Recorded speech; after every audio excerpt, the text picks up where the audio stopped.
message. Message is Slack.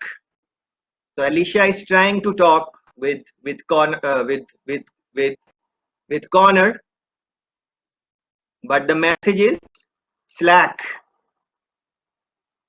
Slack message.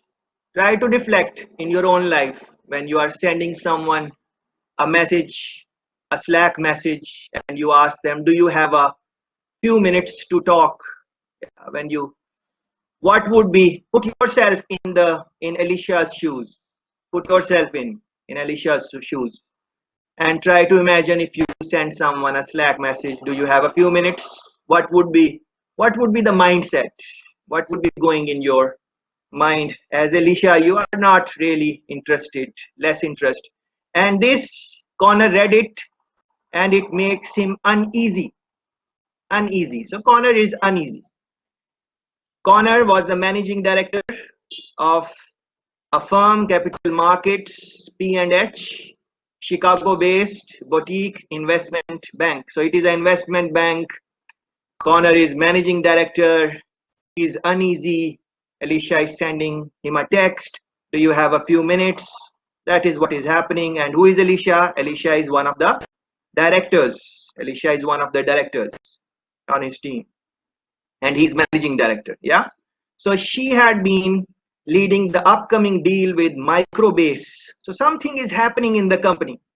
So Alicia is one of the characters, one of the directors who is leading. She's leading a deal with Microbase, and things had been going well. So she's doing something with an external company, leading a deal, and things have been going well. Yeah. But Connor knew that urgent meetings requests were often bad news. So we are essentially, how do we decide what is good and what is bad based on our past experiences? So somehow Connor has this experience that when you get a Slack message like this, do you have a minute to talk? Generally it is not good. So from that, Connor knew that urgent meetings requests were often bad news. Yeah. So this is the context where the text is. But anyways, he said, sure, I'm free now. Yeah. So take a moment to note, Connor did not show any uneasiness to Alicia. Yeah. He's saying, sure, I'm free now. No problem. Yeah. So yes, he's uneasy, but he's not showing that. When Alicia stepped into his office, she closed the door and sat down across from him. Try to imagine yourself in that situation. Yeah. Try to imagine, put yourself in the shoes of both Alicia and Connor and all the other characters. Yeah. So you can really feel what is going on. The more you would be able to feel and relate with the case, the better would be discussion, I feel. Yeah. Okay, so Alicia now, as she's sitting across, this is what she's saying, Alicia. I might as well come right out with it. So Alicia is not taking any time to relax. No greetings, no exchange of pleasantries, no good words. Straight to business. I might as well come right out with it. Try to relate this in your own life. Try to imagine some situation where someone came to you and they were straight on the business, no pleasantries, although you would have had a reasonable relationship with them in the past. Try to think about what is going on, what is the vibe of that meeting. She said, I am resigning right away, right away. No time to waste. I'm resigning. And what happens? Connor's heart sank. His heart sank.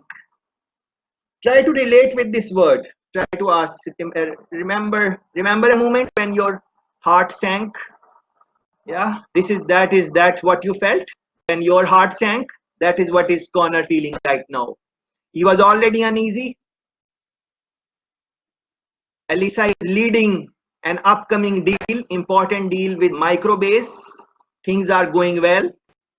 And now she's saying, I am resigning. And Connor's heart sank. He did not know how the firm could handle microbase without Alicia. So Alicia is really a star performer. Really a star performer. Yeah. So he does not know, although he's a managing director, he does not know how the firm could handle microbase without Alicia. However, try to imagine, Alicia has been leading that deal. Microbase knows them. She's doing well. Now, if she leaves, there are, of course, going to be problems. Even Microbase might ask, where is the person we have been negotiating with? Yeah. Where is that person? Bring them back, because you build a little repo and, some good relationships in a negotiation. So, especially in the context when things are going well. Yeah. She was the only person at P&H who knew the intricacies of the semiconductor industry. So she definitely has some specific skill set. So the things are happening in the semiconductor industry, semiconductor business. And she's the only person. Try to put yourself in the shoes of managing director, what he would be thinking. All different type of questions raised in his head. What would happen to microbase deal? What would happen if we lose that business? How we are going to replace Alicia? What would be the impact on his own performance as managing director? All those type of things are going through the head of managing director Connor. Although his heart sank, although he is uneasy, he's trying his best not to show it to Alicia. I think that is very important to reflect on. Yeah, that is very important. Very important. So Connor asks, where are you going? Where are you going, baby? Don't go. He asked. He tried to keep his voice calm, though he felt something between panic and anger. Look at that.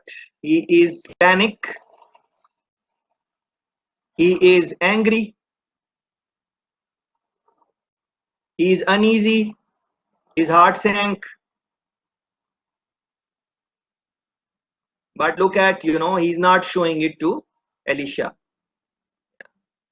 Try to put yourself in some situation where your heart sank, where you are panicked, where you are angry, where you are uneasy, but you are not showing it to the other person. Yeah.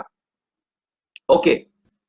So I am taking a job at Randall. So Alicia is saying I am taking a job at Randall. So who is Randall? That would be interesting to think about. She replied. Connor visibly winced. Randall was one of P&H competitors. Woohoo. So Alicia is going to the competition. Try to imagine that. So you have a business, you have a star performer. She is leaving and she is going to your competition. Very good.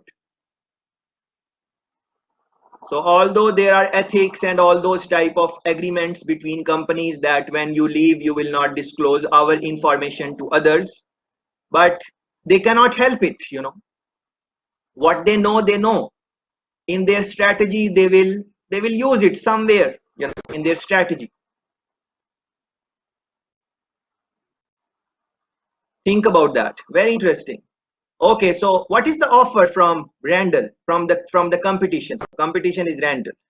They are offering me 20% more base pay. 20% more base pay. This is base pay. Yeah. Plus a higher bonus range. So they are talking about money. And you guys have mentioned that money is a big motivator for many of you. Yeah. So 20% more base pay plus a higher bonus range. That's very interesting. She explained.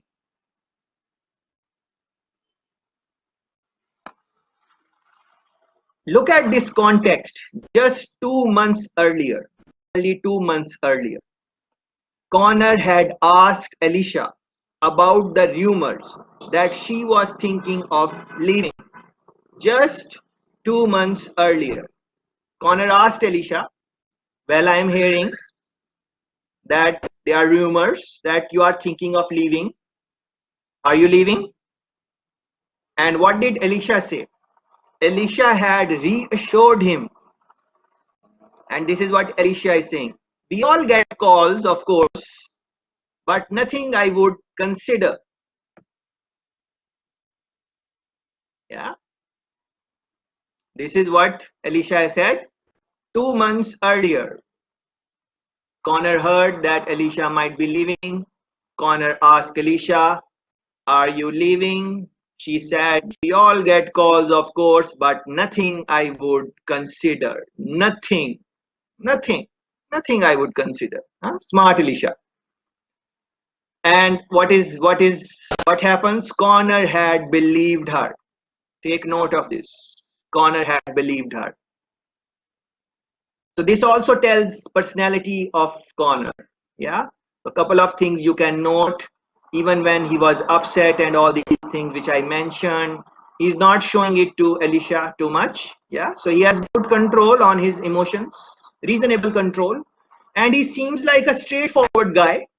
You ask him, he tells you what is in his mind, and he takes you on face value.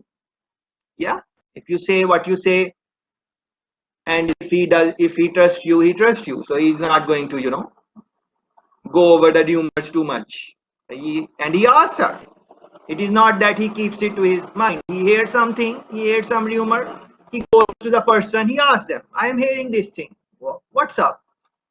Something is happening, and Alicia says, nothing I would consider. Nothing. Connor had believed her. After all, her recent bonus had been generous. So Alicia has recently acquired some bonus with the company, and she was on track for a promotion to managing director. So Connor is managing director. Alicia recently got a generous bonus, and she's doing well in the company, and she's on track to become managing director. Yeah, this is the background. So Connor asks, who else knows? Anyone else who knows about it? Because Connor wants to understand how far this news has spread, because every news would have some implication on the staff, on other people working, on competition. All these things are important. So he wants to know who else knows. He asked. Alicia says, right now, just my family and Trent, of course. So her family knows. Who is Trent? We would like to know. So Trent was an up and coming associate who worked closely with Alicia. So he's working closely with Alicia, and they made a powerhouse team. So together, Alicia and Trent, they get along well. They are a powerhouse team. Connor instantly realized that Trent might follow her.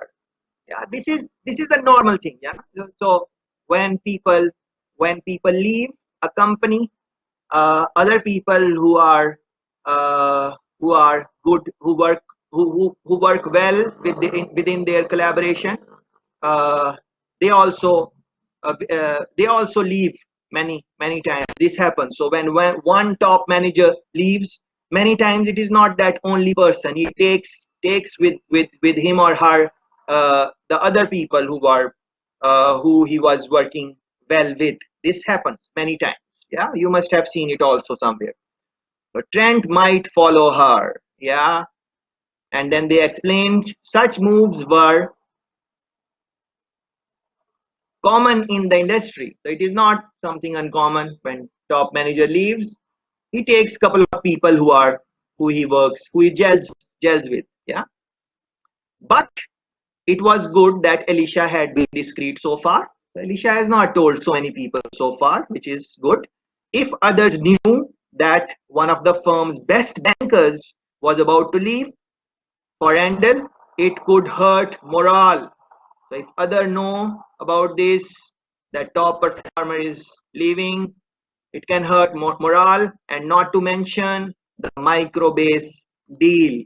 So that semiconductor business deal, which Alicia has good knowledge of, and that deal is going well, that deal can get compromised, and of course the morale of the workforce is going to go down because their top performer has left.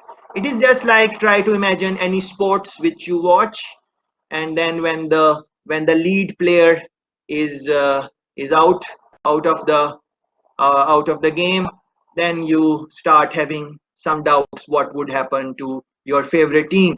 But as long as your favorite player is playing in the field, no matter how hard the situation may seem, because the player is your superhero, he's the star performer, so you always think that he's going to save the game and so on. So that is what the context is. At least now he and HR would have more leeway to negotiate. So Connor and his HR team, they need to do something maybe. At a previous firm, he had made the mistake of extended a counter offer to a VP being wooed by a rival. So this is, they are talking about Connor. In his last experience, when similar thing happened, he made a counter offer to whoever was leaving, and after that he had to spend next 6 months fielding raise requests from the rest of the team. Yeah, so this can happen. So he just went ahead and he placed a counter offer, but later on people were saying that where we are going to find the money and so on, so he had to spend 6 months.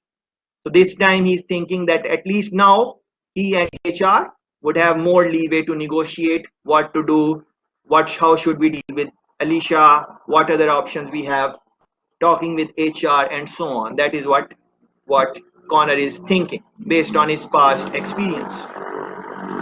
Connor knew that many firms had a no counter policy. There are many firms who have no counter offer policy. Their attitude was, if you want to quit, quit. If you want to leave, you can leave. Please go ahead. That is the policy of some of the firms. But this firm, which we are talking about, P&H, took it case by case. They look at every case because all five fingers are not same. They talk about case by case. Look at the situation. So leaders would discuss deals with people they truly wanted to retain. So in this company, if they really wanted to retain someone, they would discuss with them while letting less valuable employees go. Yeah. So if the worker is useful, they would want to, in their eyes, of course, they would want to discuss what is happening and so on. Otherwise, they would let that go. Look at these notes. Always look at the notes. Note number 1. So note number 1 is over here. Case study notes. So what is in this context? What is the note given by the case? A 2018 survey of 5,500 hiring managers found that 58% had extended counter offers to retain employees being recruited by other companies. So in 2018, there was a survey of 5,500 hiring managers, and out of those 5,500 managers, 58% had extended counter offers in this situation. So Alicia is leaving. Give her a counter offer. They are giving you this, we will give you this, and so on. Yeah. Alicia most certainly fell into the first category, which is leaders would discuss deals with people they would truly wanted to retain. I know the timing is not right, she said. No. Connor said it is not. They were set to start raising a new round of funding for the semiconductor company in the coming quarter.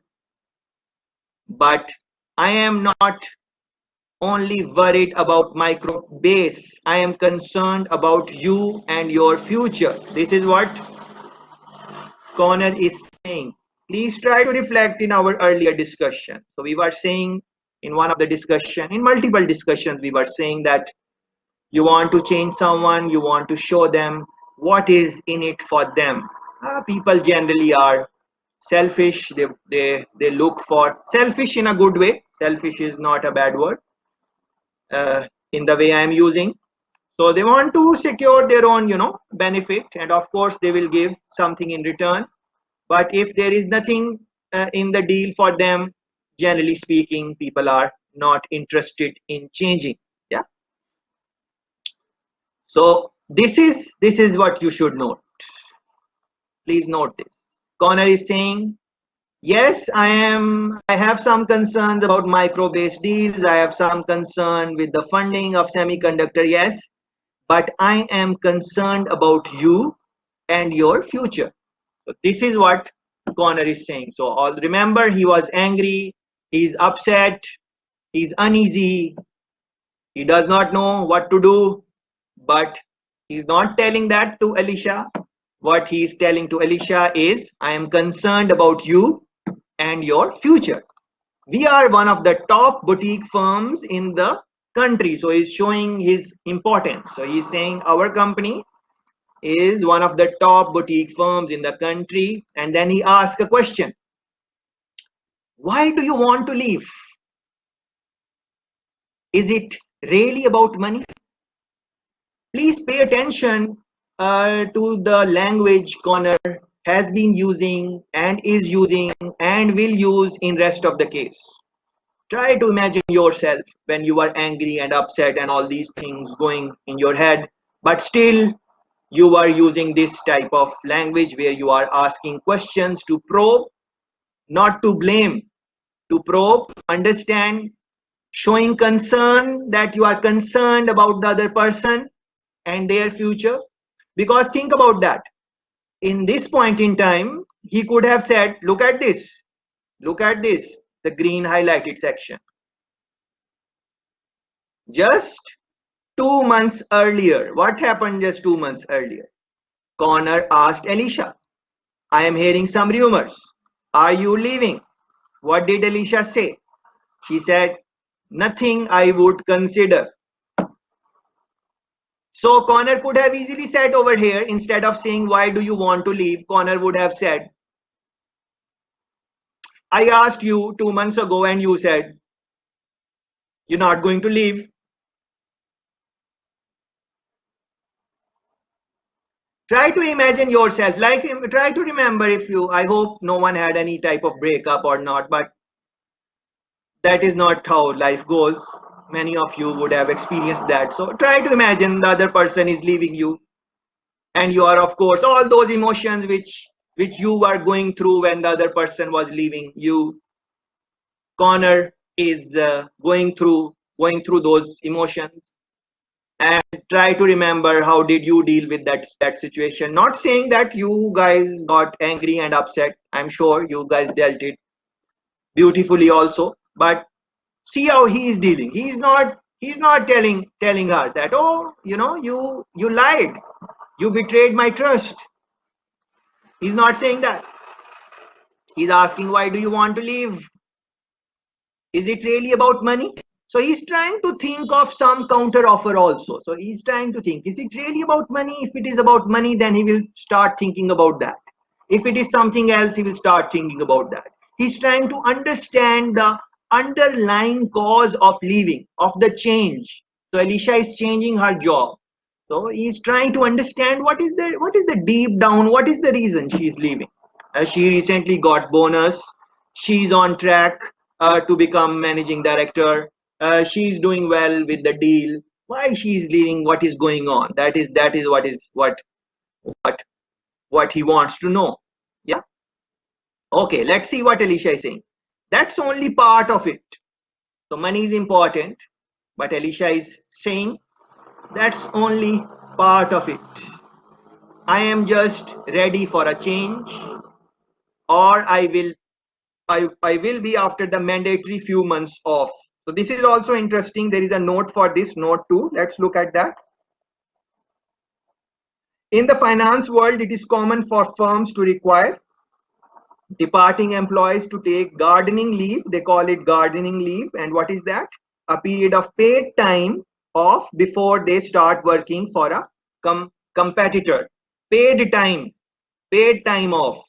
So let's say that your contract ends after 2 months with the company, but you can take the gardening, if the gardening leave is 2 months, then you can leave right now. So there is not much time where Alicia would be helping to finalize the micro-based deal or do something. Yeah, that is the context.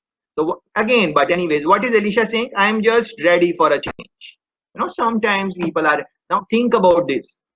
So Alicia is changing, and in change context, we always said that always analyze if the person is ready for change or not. If the person is not ready for change, try to do some things which makes them ready. Try to prepare them for that change. We have been saying this. So Alicia is ready for a change. She's ready, or she thinks that she has hinted that she's going to take her gardening leave. So this is now the pressure is mounting on our dear Connor. Yeah, I'm getting stale here. She's getting stale. She's getting stale. Alicia got generous bonus. She's on track to promotion. She has a good team in the case of Trent. She has a good boss, Connor. You can analyze that based on how he has been talking with her. But Alicia thinks that she is getting stale here.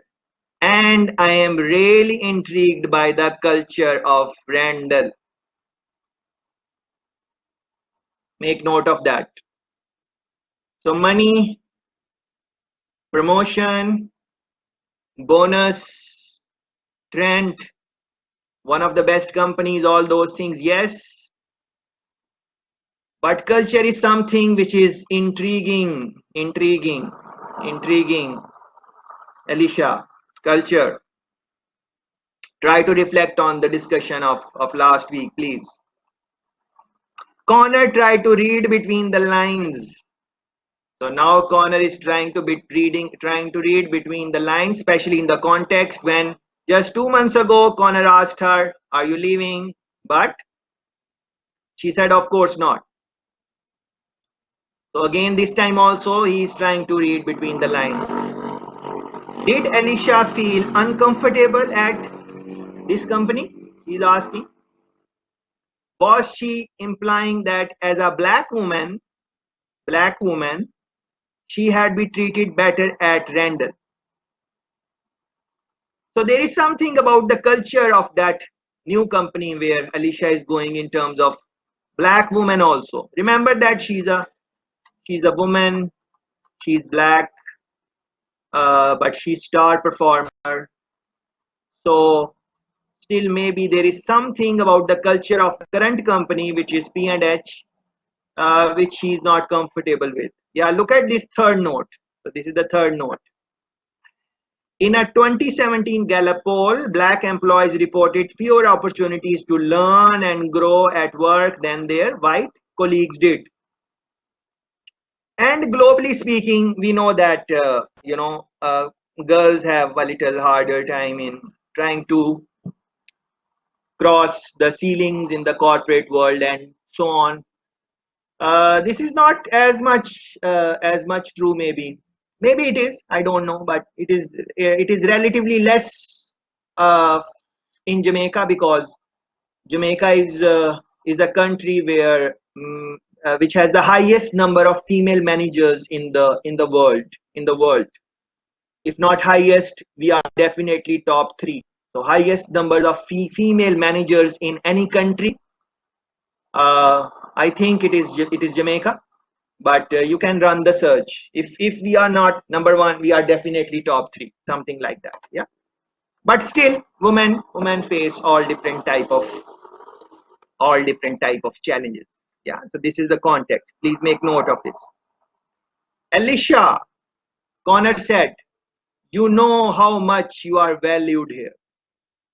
So as Alicia is leaving, he's upset and all those type of things. He got a little insight that she's thinking about the culture of the Randall. He's again not mentioning that, just 2 months ago you said you won't leave. And this is a tendency in as I reflect on my own personality. I might have said, you said you won't leave. What happened now? I might have said, I think so. So you need to ask yourself what you would have said, because saying that is not a good idea. It's a very bad idea. You don't want discussion to go in that direction. Yeah, you want to be light and easy with Alicia. Okay, you know how much you are valued here. So Connor is telling her, you are valued here very much, dear Alicia. We we all see you as a future leader of this firm. You are our future leader, Alicia. Can you give us a shot at keeping you? What a beautiful line it is. What a beautiful line. What a beautiful line. Beautiful. Try to imagine, someone is leaving you, and look at this line. Can you give us a shot at keeping you? Yeah. Can you give us a shot at keeping you? Nicely worded. Very nicely worded. And look at Alicia's reaction. Alicia started to shake her head. So Alicia is not really interested, but Connor kept going. So this is what Connor is saying. Just give me the rest of the day. So looking at the body language of Alicia, and she is shaking her head. He was smart enough to ask for time, but not a lot of time. So just give me the rest of the day to see what we can come up with. I do not want you to make this decision lightly, and I cannot tell you how sad I had be to lose you as a colleague. Sad. He's telling emotions. So before he told her that you are very, very valued here. You are valued here. You are valued here.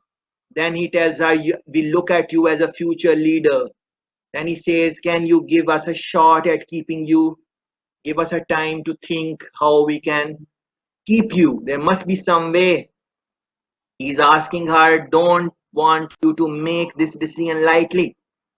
Please. And then he says that I do not want to lose you as a colleague, and he should put some emotions in the deal also. Nowhere he's mentioning that just 2 months ago you reassured me that you are not leaving.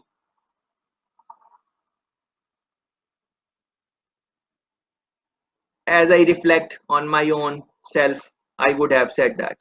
So you have to reflect on your own self and see, put yourself in the shoes of Connor and try to think what you would have said, because that is what we would be maybe talking about, things like that, when we start discussing, and start making some notes what you are going to say in the discussion, how to solve the issues presented in the case in a little while. Yeah. So with that, Alicia's expression softened. She promised to wait the day out in the conference room and consider the counter offer. Not that many Alicias. So Alicia is star performer. We have established that. As soon as Alicia left his office, Connor texted Malik and arranged to meet him in the downstairs cafe. Who is Malik? Malik, a fellow managing director who focuses on mergers and acquisitions. Please try to recall our discussion a couple of weeks ago on mergers and acquisitions. Was his closest friend at the firm, closest friend. So in this time of stress, Connor text his want to speak with his closest friend. While filling him in, Connor felt his resentment rising. Maybe I should not fight to keep her. This is what Connor is saying. Maybe I should not fight to keep her. I mean, maybe it is more like good riddance. So Connor is talking with his friend now. Yeah, so with his friend, he can speak his mind out and they can find some solution. He said, good riddance to Alicia. So Malik is asking, we are still talking about your favorite team member, right? So Malik is confused that why Connor is saying that maybe it is good riddance. So Connor says, yes, I know, but 2 months ago, she said she was not looking to make a switch. So do not think that Connor does not remember that. Connor remembers that, what happened 2 months ago, how he was betrayed. Now, but he still did not say that to Alicia. Yeah. Of course, there are some situations in which you can tell the other party how your trust has been compromised, but that can backfire. So he did not do that with Alicia, but he's talking with his friend now. Then clearly she interviewed behind my back.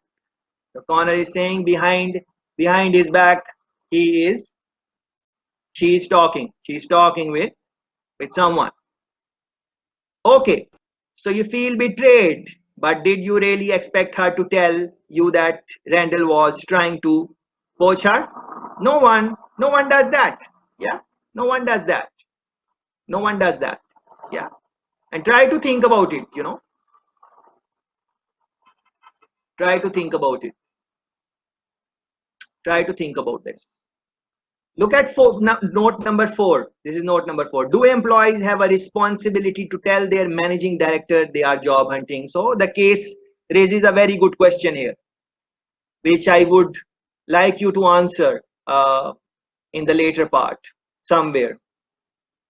That what do you think?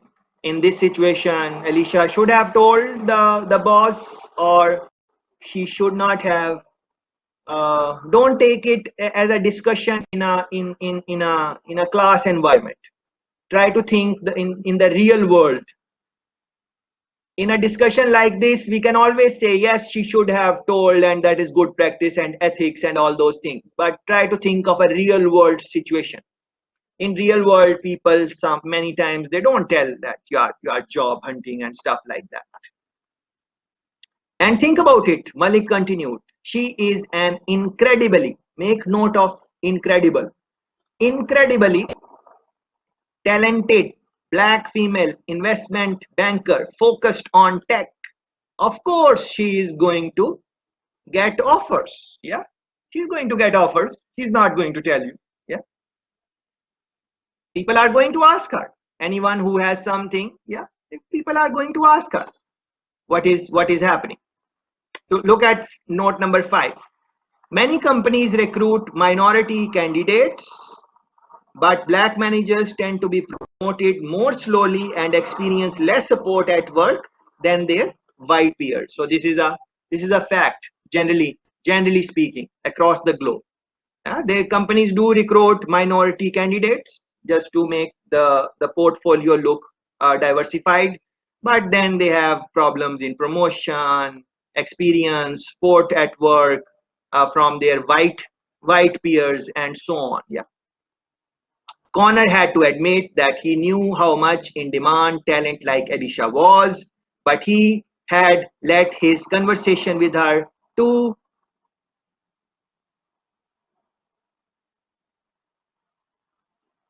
his concerns. Have you talked to Joshua yet? So Joshua, a new character, Joshua. Who is Joshua? Malik is asking. Have you talked to Joshua yet? So Joshua was the president and co-founder of the firm. So in the firm where Alicia Connor worked, the president and co-founder of the firm is Joshua. So Connor is saying we had a quick text conversation. Joshua said that he trusts me to figure out what's best and that he will have my back. So president of the company, he supports Connor, he trusts him, and he will give all support. But you have to think about this, because Connor has been performing well. So president know his past performance. So based on that, he's saying that. But if the deal goes wrong, micro-based deal, it might have some implications on how the president and MD is going to on their relation. It can have some implications going forward. But so far so good. The trust, the back of the president, Connor enjoys that. Good. Now what about Trent? Does he know enough about microbase to jump in? So remember Trent? Trent was the guy who was working closely with Alicia.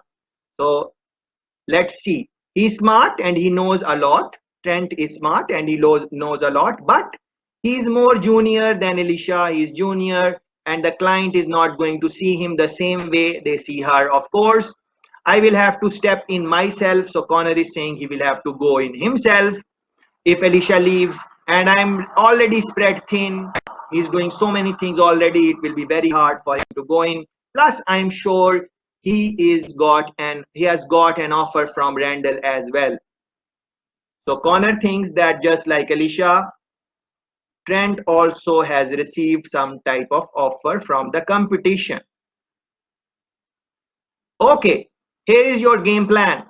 Talk to Trent and find out what he's thinking.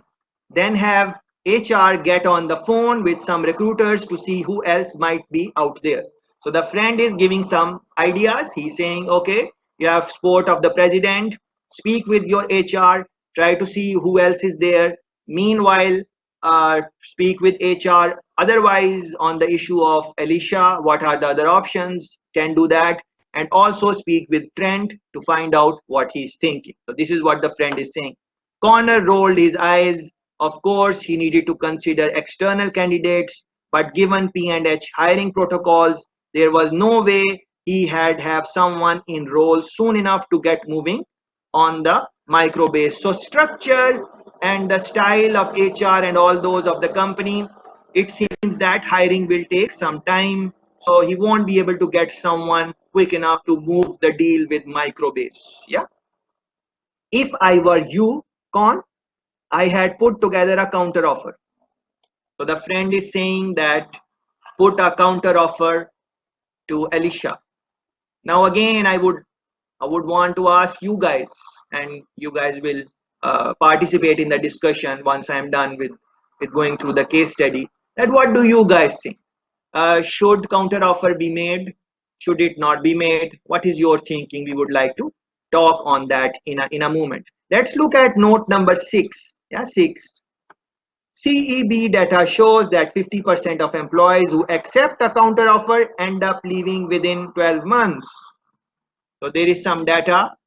50% of employees who are leaving and then they are given a counter offer, they leave within 12 months. So this can make you think that, make you reflect that it's not about money always. There are other things also. And they have mentioned culture in the earlier part of the case discussion, and in our own discussion also about culture last week. You can make some relationships with the issue the case is presented with. There are not that many Alicias in this business. Losing her and perhaps Trent would be bad for you and the whole firm. So friend is saying, Connor, let's have a counter offer. We need continuity. Continuity of business, continuity is very important. So we need continuity. Connor asked Trent to meet him in his office. So Connor is now meeting Trent, that guy who is close to Alicia, and they make a powerhouse team. This meeting is between Connor and Trent. I hear Alicia's already told you about her offer.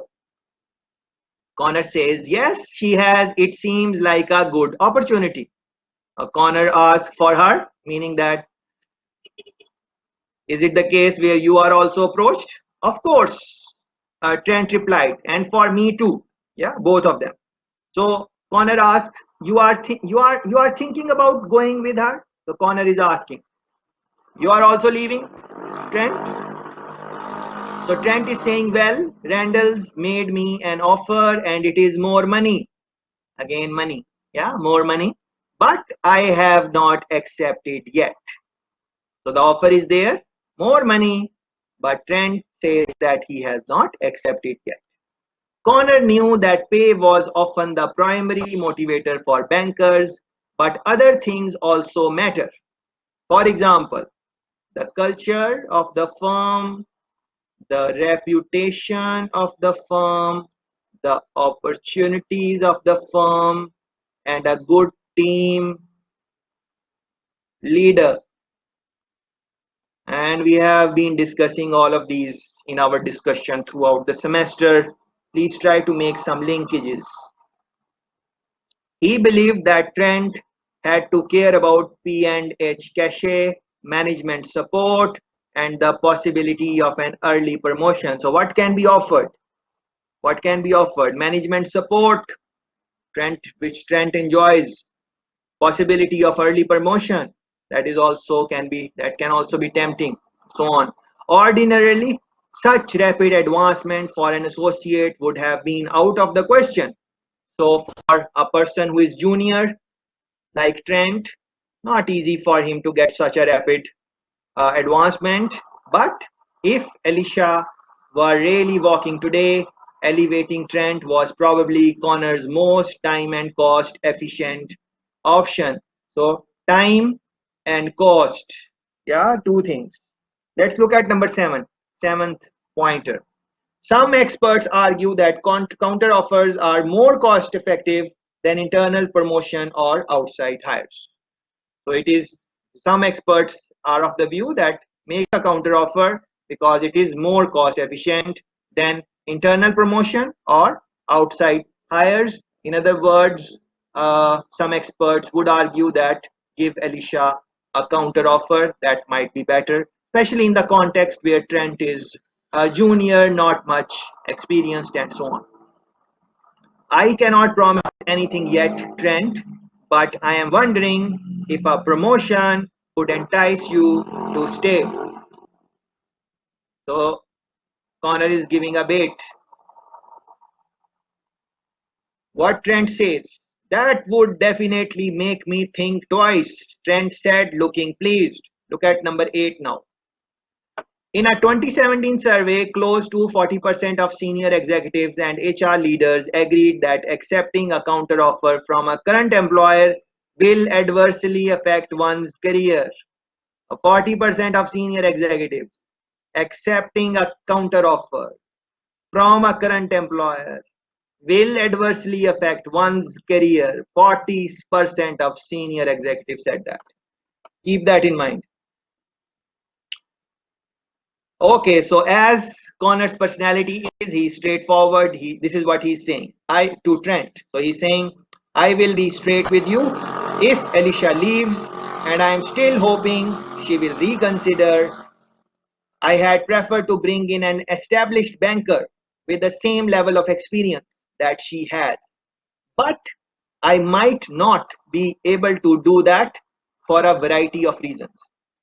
This line really shows how comfortable Connor is in speaking the truth, his straightforward personality, and so on, because he did not shy away in telling directly to Connor that although he would prefer to bring a established banker and so on with more experience or as much experience as Alicia had, but I might not be able to do that for a variety of reasons. So he's telling Trent that he would want to do that, but he won't be able to do that. So think about it. A normal person, regular person might not want to tell it to their staff because they might think that this is a weakness. This is a weakness. Somewhere it shows weakness. So it is up to our interpretation. I interpret him as a straightforward person. When he says that, but I'm sure not all of you would interpret it that way. Some of you would interpret it differently, very differently, and that would be the beauty of our discussion shortly. Trent noted, so this could be a good opportunity for you. I had like to do whatever it takes to keep you. We need continuity on microbase. You help construct all the models, yeah. and you are well acquainted with the players there. Yeah, so there are some positives of Trent also. Trent says, I'm certainly interested. Of course, I had need some specifics. Connor stood up and shook his hand. Okay, let me get back to you. But inside, he is feeling queasy. Yeah, he's feeling queasy. He's not comfortable inside because now he was looking at preparing two counter offers, one for Alicia and one for Trent. Consider the risk. So always there will be, no matter how the situation is, there are always going to be some risks in that. Let's see what is that. Early that afternoon, Connor sat down with the HR manager, Liana, the HR manager. So I am kicking myself for ignoring all the signs. So this is what Connor is going through. Please try to relate with the feelings of Connor. He asked Alicia 2 months ago, are you leaving? Alicia said, nothing like that. And now everything is like that. And Connor is blaming himself. Why he believed her? Why? But that time is gone now. I am kicking myself for ignoring all the signs, he said. This should not be a crisis. This should not have been a crisis. Connor is saying this should not have been a crisis. This should not have been a crisis.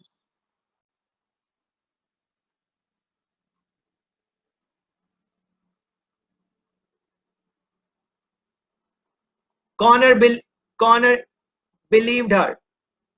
If Connor did not believe her over here,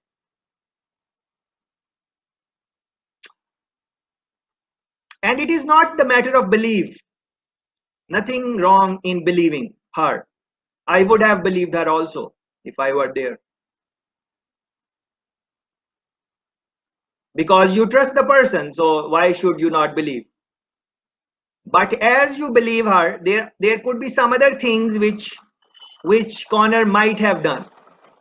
That does not mean he does not believe her, but there are some things maybe he should have done. So please reflect on those things, what those could be, and in the discussion, when you guys start participating, please highlight those.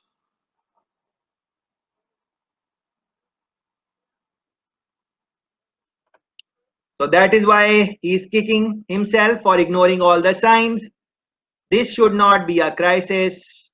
I should have had a pipeline, been more proactive about succession planning, retention, all of that. Now he is blaming himself. He should have done that.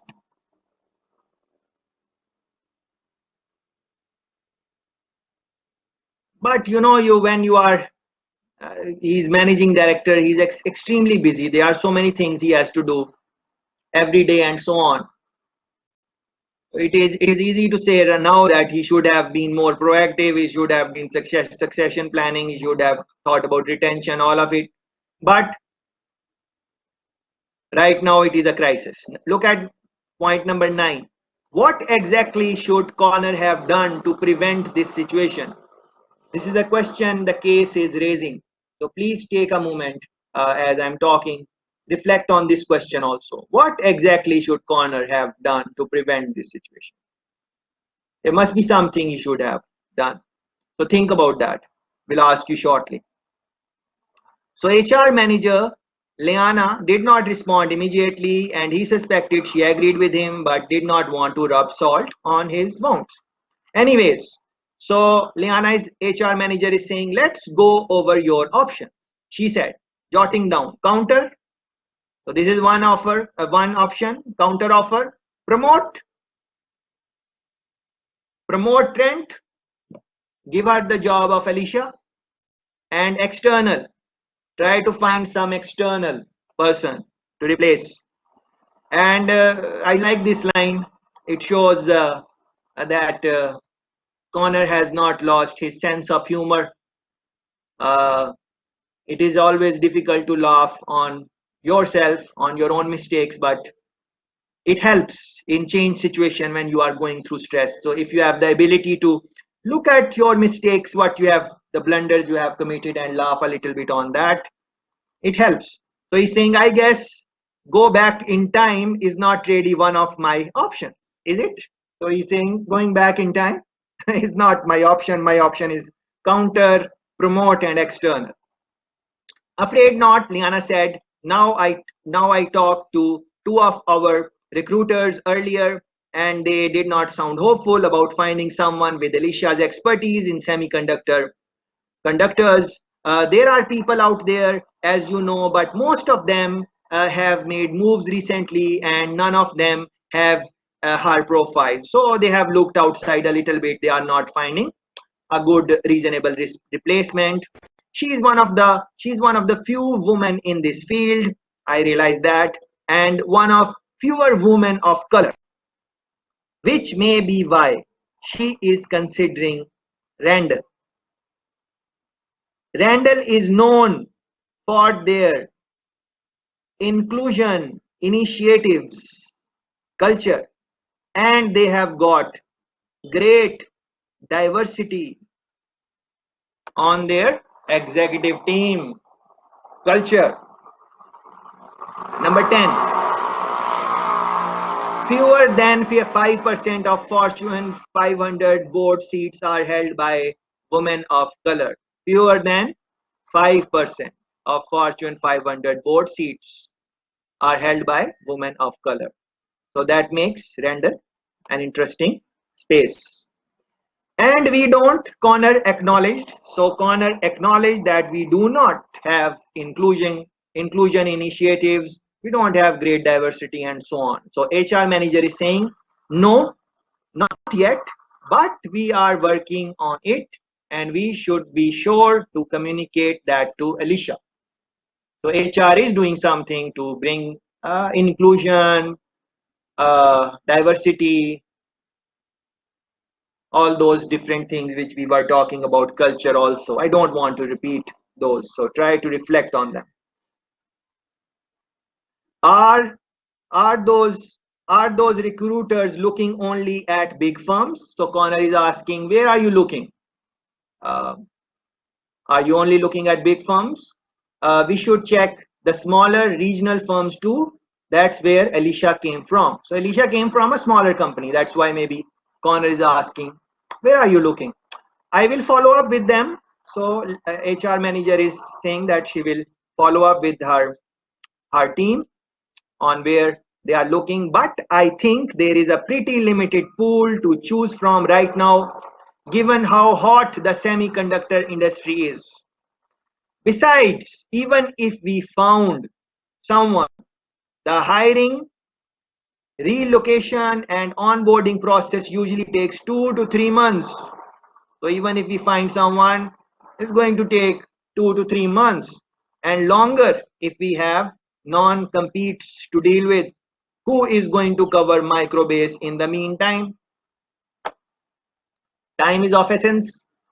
So first of all, we can't find a replacement of Alicia because she's a star performer.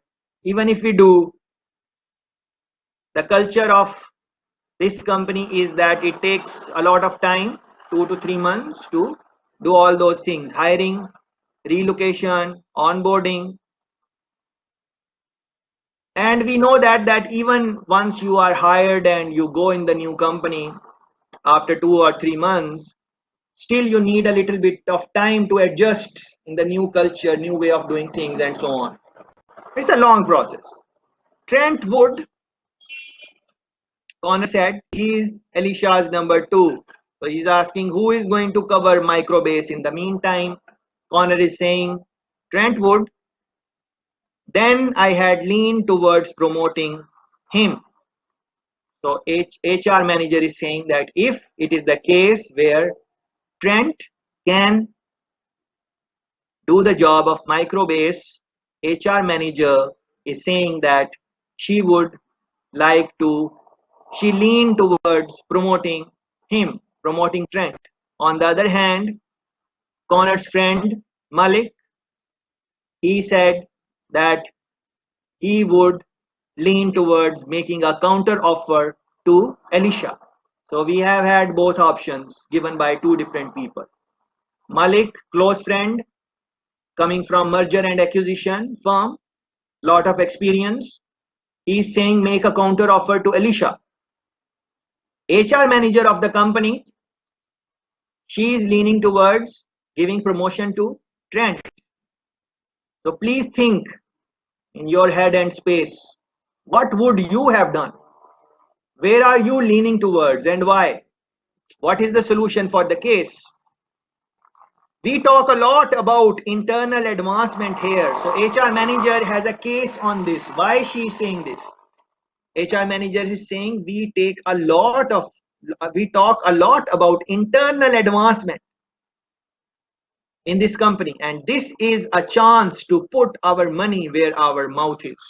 So we always say that we are into internal advancement, but this is our chance to prove that. I am worried that Trent's not ready. So Trent is not ready. Remember, Alicia said that she's ready for change. And Trent, according to managing director Connor, he thinks that Trent is not ready. I have to get heavily involved. So Connor is saying that he would have to get heavily involved. Cannot we just match Randall's offer to Alicia? So somewhere Connor is trying to keep Alicia.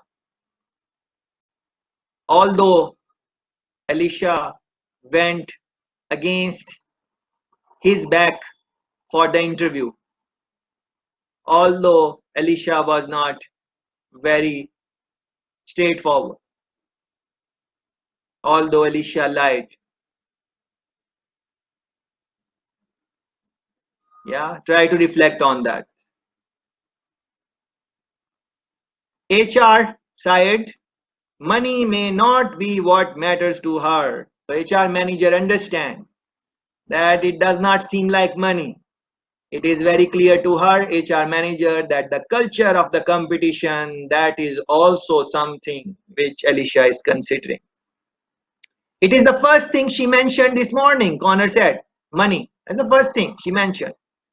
So HR says we can certainly try that approach, but we need to consider the risks carefully. So if you match the offer, there are some risks. HR manager is saying, what are those risks? If we bump up Alicia's base salary by 20%, remember 20% is the raise which she got from the base salary. So HR is saying if we bump up Alicia's base salary by 20% and give her a higher bonus range, it is likely that word will get out. And then everyone else will start to feel underpaid, underpaid, underpaid. Everyone, because we judge our performances based on how other people are doing.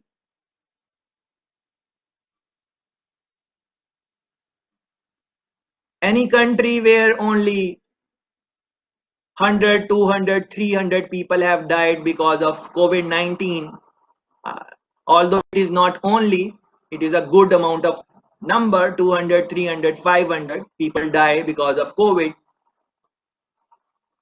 It is a good number, but it would still come as only. Why? Because there are other countries where thousands and thousands and thousands of people have died. So in that context, 200, 300, 400 is a small number. The same way, this you need to think about this, and this is not something which will remain hidden. Just like people knew there were rumors that Alicia is thinking about leaving, although Alicia had only told to her close family and Trent.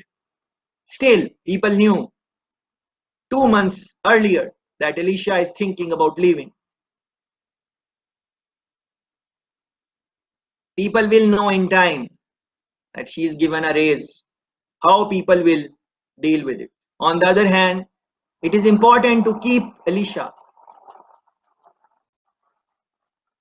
You need to think about that and try to solve the case, what should be done.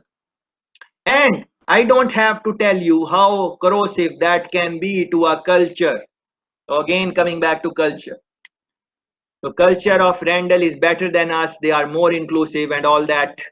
And if we do this, we can give her 20% increase base salary, give her wider range, higher bonus range, and so on. But we need to think about that.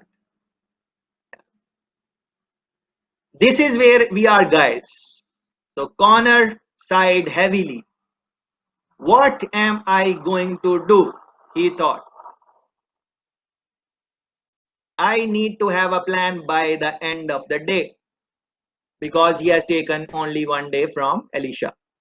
Rest of the day, not even one day, rest of that day. You need to think what to do. This interesting case is written by Professor Boris. He is a professor at Harvard Business Review. Beautiful case on change. So with this, I am opening the floor for you guys. So please tell us, what is the issue in the case? Why that issue came?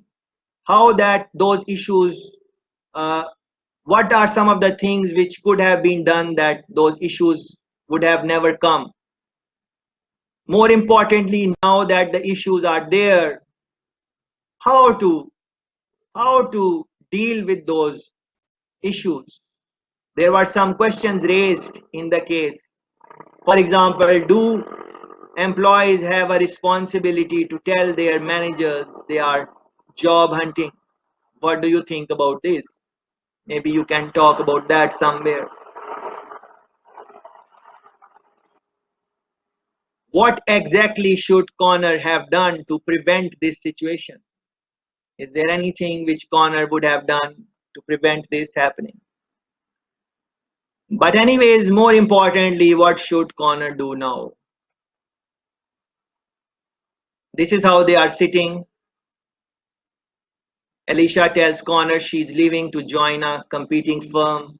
They are offering me higher pay and I'm really intrigued by the culture.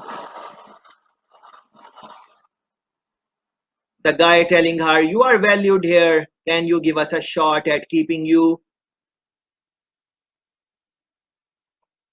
Connor talking with Malik. She's talented. Malik says she's talented black female investment banker. Of course, she's going to get offers. Connor is thinking, trust has been damaged, but clearly she interviewed behind my back. Connor does not like that. Malik says I had give a counter offer together. Losing Alicia would be bad for the whole firm. This is what Malik said. Then the meeting with Trent. Connor meets with Trent, who is Alicia's direct report. It seems like a great opportunity for Alicia. Randall's made me an offer too, but I have not accepted yet, Trent said.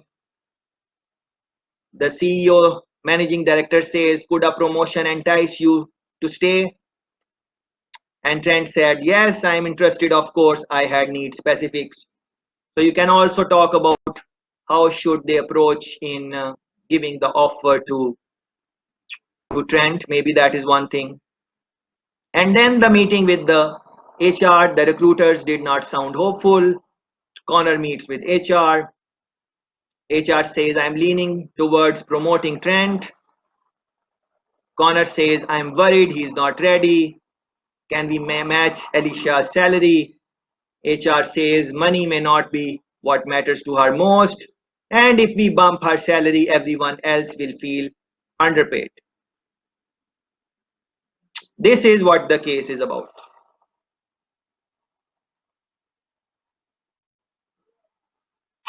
I think that you should have had like better succession planning in case something like this were to happen. You would have had an easy replacement. So whoever would have been under her would have got a better understanding of what she was doing, so that in case she was to depart, like right now, you would have had an easy replacement, and it wouldn't have to be going through such activities to try to keep her.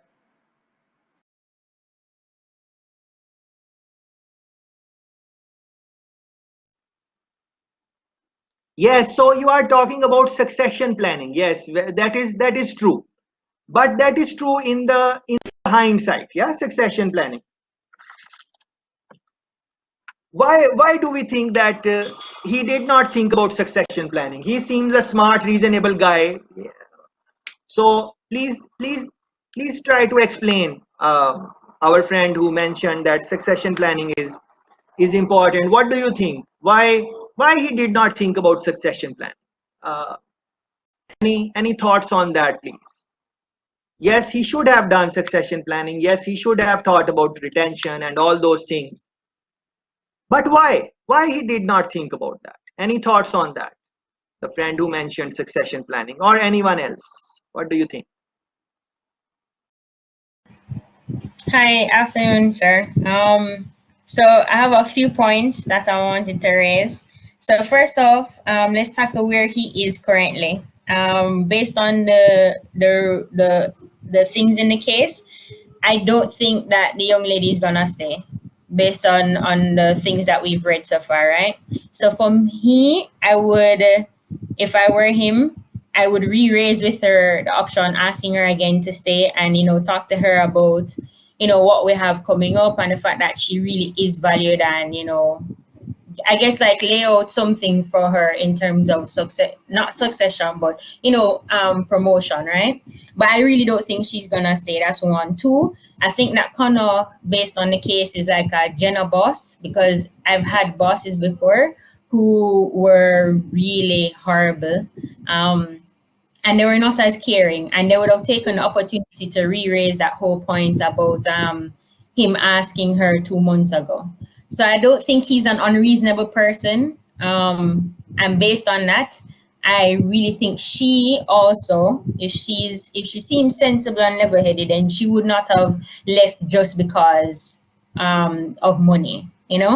My thing though with her is I'm concerned, like I'm big on loyalty, and for the fact that she isn't just like a regular manager, she's actually a director.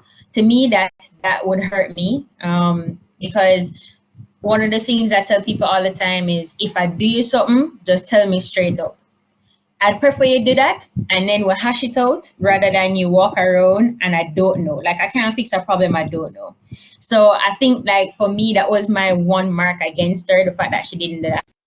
So in his case, I really would just raise it with her again as a matter of formality, but I'd kind of hope that she leaves.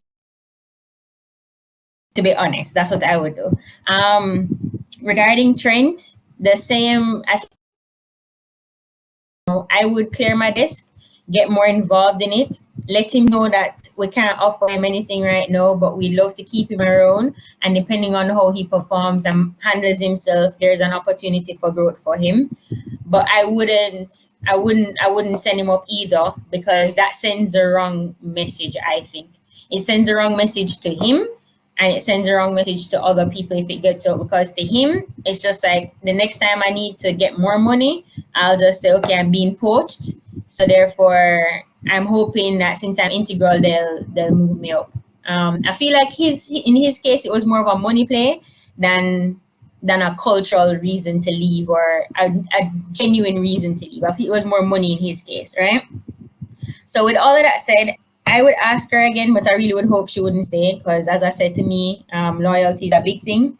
And then for Trent, I would just make up my mind that I'm going to get involved in the project, and then tell him that there's an opportunity for growth for him.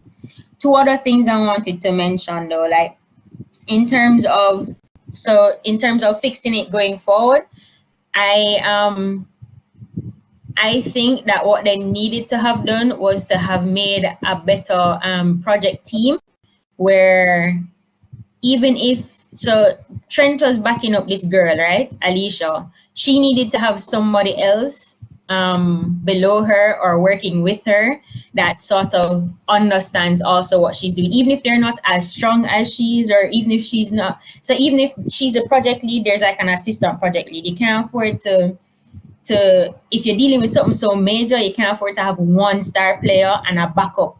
That's like having it's like having a football team where you have a one good forward and everybody else on the team is horrible, and then you have a super sub. That don't make sense. Like, you have to have a good enough team that if the forward can't make it, like, you have somebody else who can back up and put the ball in the goal, right? So like, I think they need to relook at how they structure their teams for these projects. And then the other thing is, do you have a responsibility to tell your managers that you're looking for a next job? You don't have a responsibility, but I do believe that with the kind of culture that should have been there, she should have been, I don't know, it's weird to say, because I think she should have been close enough to him based on the fact that he's a straight shooter, he's all of these kind of things. Like, he seems genuinely concerned about her. So like, with his personality, I think that she should have at least said to him, boy, I'm looking at what is out there. I'm not sure if I'm going to take it. These are the reasons why, etc., etc., etc. Like, to me, like, that would be good. When I was leaving my last job, I told my boss that I was looking to leave. And at first, she was just like, no, I can't understand why you go, la, la, la. And I told her what was happening and the fact that I didn't feel like there was more for me to learn. And she understood. And we had a discussion about it, so much to the point that she actually looked over my resume before I sent it out, right? But that is a relationship that we had. But I don't think it should be like a hard and fast thing. It's one of those unwritten rules. I think if you have a good organizational culture, it's like an unwritten rule that I am talking to you so much and whatever, that you'd be open enough to share whatever. So yeah, those are the few things. Yes, Janine, Mandal, I would like to discuss these things with you now. So please stay on the mic. So a couple of things you have mentioned. Let's talk about these things, and try to have some consensus maybe. So Trent, you mentioned, maybe correct me if I'm wrong. I think you mentioned that Trent we can tell him that don't maybe give him something right now. Even if you're going to give him something, give him very less right now. Essentially, you are maybe saying that tell Trent that there is opportunity in the future for him. So in the future, if he performs well, there are options for him, and so on and so forth. That is, I think, the vibe, and nothing is wrong in that. It's interesting. But think about it in the practical sense. Trent has already received an offer of a higher pay already, and he's working with Alicia, and they make a good powerhouse team, and he has the offer from the competition. Why would Trent want to stay in this company where there is nothing right now, there is something in the future? Generally speaking, human beings don't work like that. They want something now. Generally speaking, majority of the people, they like something to gain now than something in the future. Yeah. So try to talk a little bit about that, Mandal. That what is in your mind? What should be the choice of words when speaking with Trent? As you are saying that, show him the opportunity in the future. Anything you can say on that, Mandal, please? All right. So like I said, for him, I really think it's a money play and not anything else. I don't think he really wants to leave. I think he's just using it as a ploy to get more money. That's my opinion, right? That's my opinion. From what little we see of him, like, really, because he says it's more money. Sure, he didn't say, it seems like an interesting opportunity, just like how she thought it was an interesting opportunity. He just said it's more money. And he's going, well, all right, she's moving out, I can move up. They need to offer me more money. I'm the only person who knows everything. So if I were Connor, I would sit down, explain to him what we are doing now, and the fact that he really is good, and so I take him on as my second. So you remember I talked about having a project assistant. So like I would give him that, but he couldn't be the project lead. And then in terms of promotion, again, I'd let him know that depending on how he performs on this project, and I'd reassure him that I've seen the work that he has done excellent stuff. Then we would talk at the end of the project about possible promotion. But I wouldn't put him on as a project lead, because I need to know if he's really invested in working here with us, or if it's just a money thing. And that would tell me, because if you have to sit down and wait your time to move up, if you're really invested in something, if you're buying to the culture, if you're buying to the organization, that kind of stuff, you'll wait your time. Maybe not forever, obviously, but you'd wait your time. So that's what I would do with him. I'd take him on as a project assistant, move him up as a project assistant. I take the place as a project lead, and then find somebody underneath him, but I wouldn't promote him. And then I'd basically just let him know that at the end of this, we'll see how he goes. And again, reassure him that I've seen the work that he has done. So he knows that I've seen that he's done good stuff. And, recognize him for that. But I wouldn't offer him a place, because otherwise I feel like I'd end up in the same problem 6 months from now or 8 months from now, because I really think it's money about him and nothing else. So Mandal,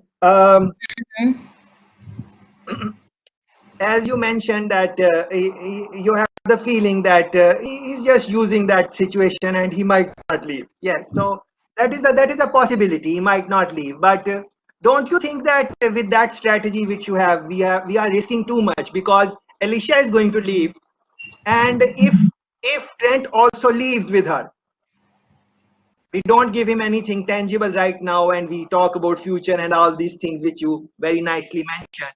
He also leaves. What should be our backup in that case? Because remember, micro-based deal is going on.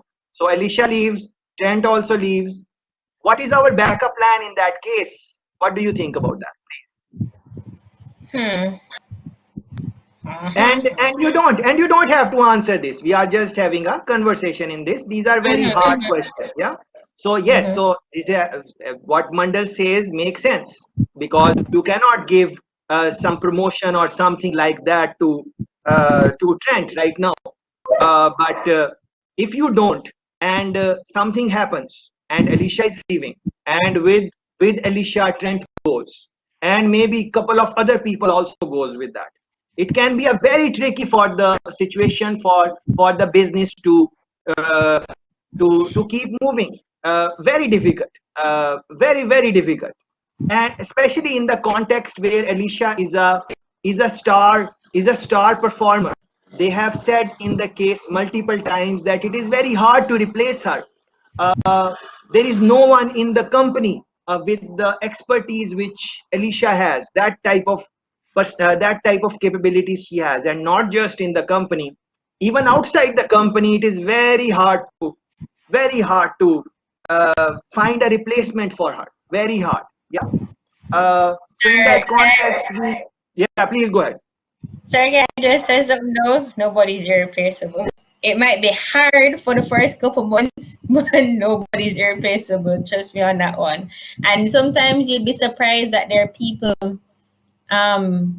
who never had an opportunity to shine. I'm just saying, just to counter, nobody's irreplaceable. So even though she's very valuable, and I will understand that what she brings to the table is really good, like at the end of the day, if she had died, sir, if she did drop down dead and she wasn't leaving, you'd still have to go figure out a way to move on, right? And you wouldn't promote Trent. I'm just saying. So, you have to think about it in that context. So even though she's valuable and you don't want her to go, I think she's gonna go. So that is out the question. Like I'm not thinking about that now. But in terms of Trent and moving somebody up, I'm not sure. But again, I mean, we'd have to look at the composition of the team, see if there's anybody who knows as much as he does, and struggle through it for a while. But I feel like promoting him would be the worst decision. Like I think that would undermine whatever cultural sort of structure you have in place, because then it opens the door for other people. And if he was even, I just think that would be a bad move. But just to counter your point, remember that um, HR manager said that we are very high on internal progress, internal advancements, and this is our time to put our money where our mouth is. So this is a very important, very interesting chance for them to show that, because I agree that maybe this is not the right time to give promotion to Trent, but if they don't, then in the culture this thing will also come that, Alicia left and next was Trent, but they did not want to give him the promotion. So they just say that internal promotions are there, but when the time comes there, that is not there. So what do you think about that? If anything, So, you can say. I um, if I had, because if they're thinking about succession planning or moving that internal progress thing, then it would have been good if they had like a sort of a leadership program. So what I would do is put him on the leadership program, so that way he knows that we are serious about moving him up, and then watch his progress over the next 6 to 8 months. That's what I would do. And last thing, let's talk about, from the points you have raised, succession planning. Let's talk a little bit about that. So why, yes, the company should have thought about succession planning. Yes, Alicia should have prepared someone second in command who can, take the job if she leaves and stuff like that.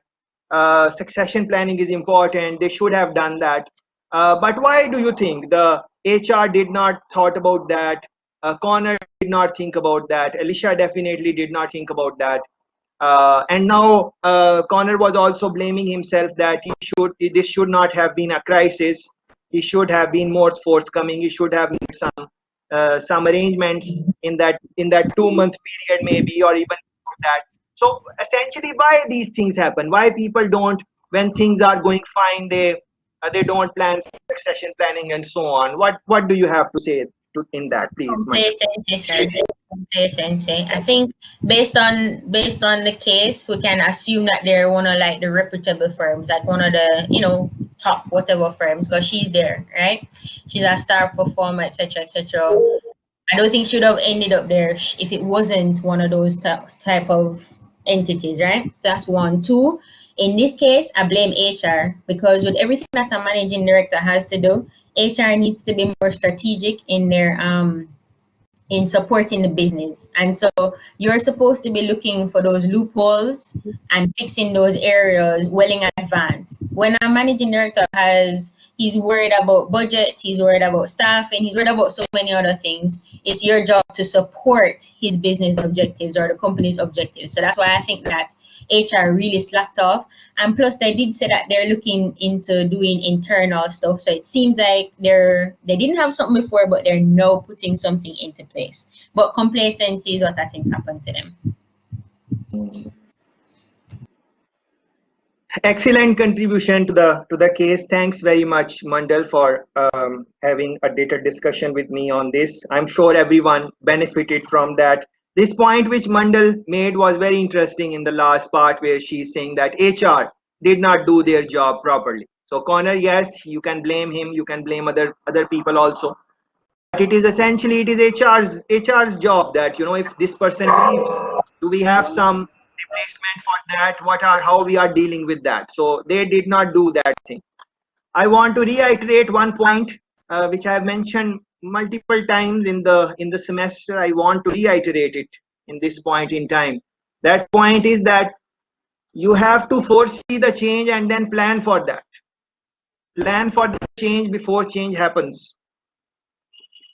So in this case, they did not plan for this change before this change was taking place, or they were more aware of the change situation. If they would have, they might not have been in this crisis. And it was not really hard to reflect or think about this, because Alicia is a star performer. She's very good in her job. She's going to get offers. How to retain that person? You have to keep that person interested. Continuous dialogue. Yes, money is important, promotion is important, but she's a black woman, all those things which were mentioned in the case. something should be done on that part also. So but many times people don't prepare before the change, and when the change happens they become angry, sad, frustrated, all those emotions happen. But by that time it is very late, because by the time Alicia is there to tell the person that I am leaving, it is, I think, very late to do something on that. And there are always some small signs which you should be able to pick when someone is leaving.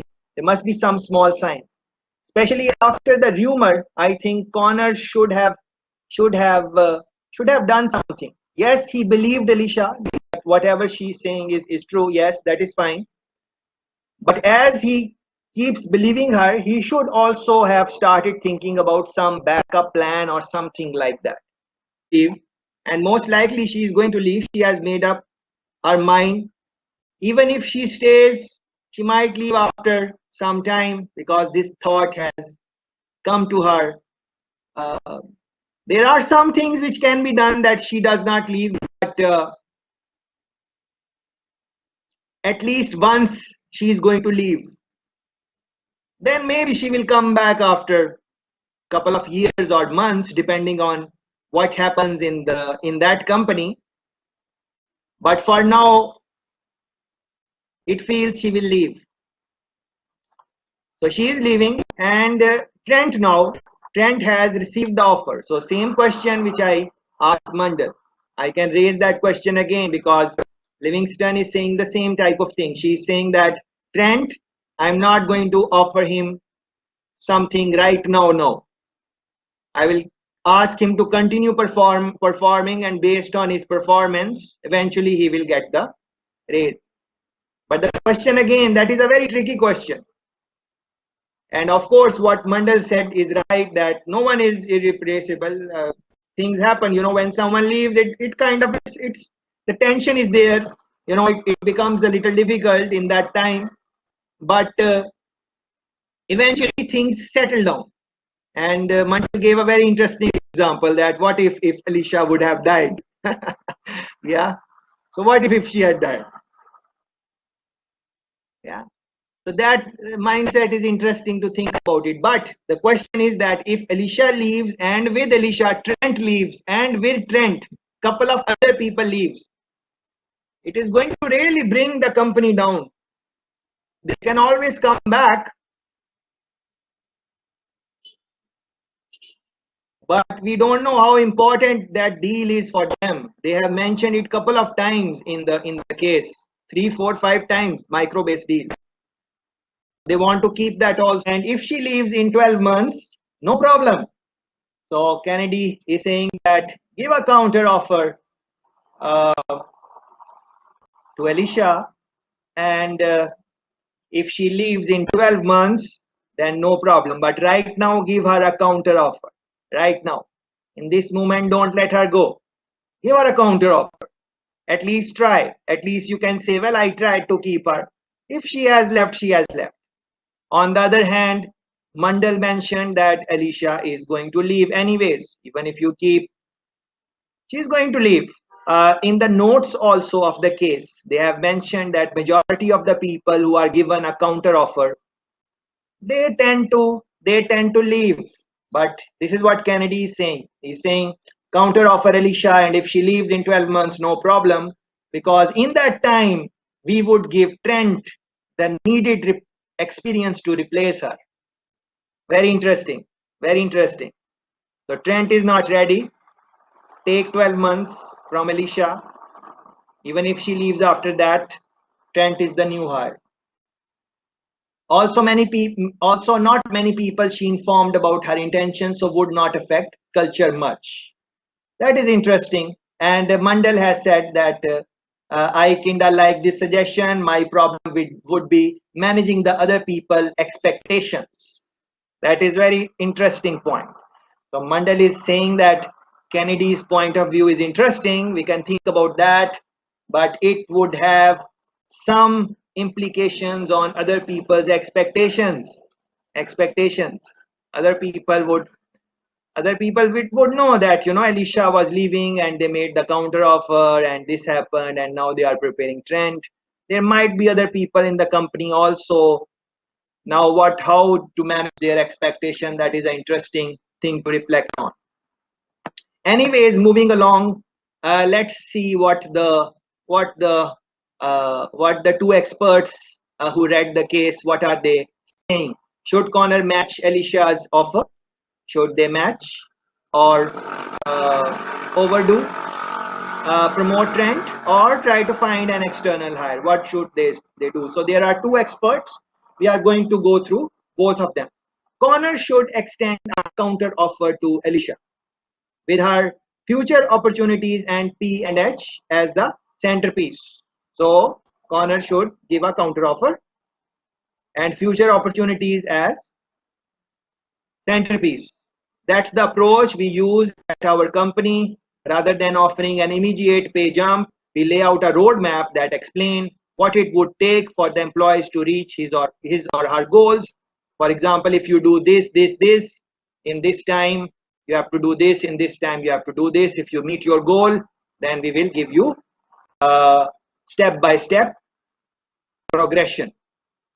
When people tell us they are weighing an outside offer, there is often a deeper issue going on. So in this case, it was culture.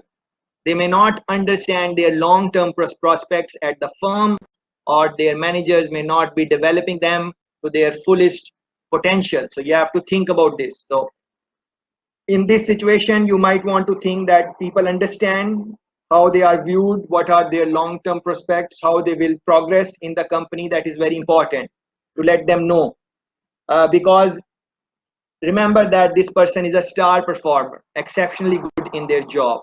So these type of people, you need to keep them engaged in this way. Connor has made mistakes leading up to Alicia's resignation and assumptions following it.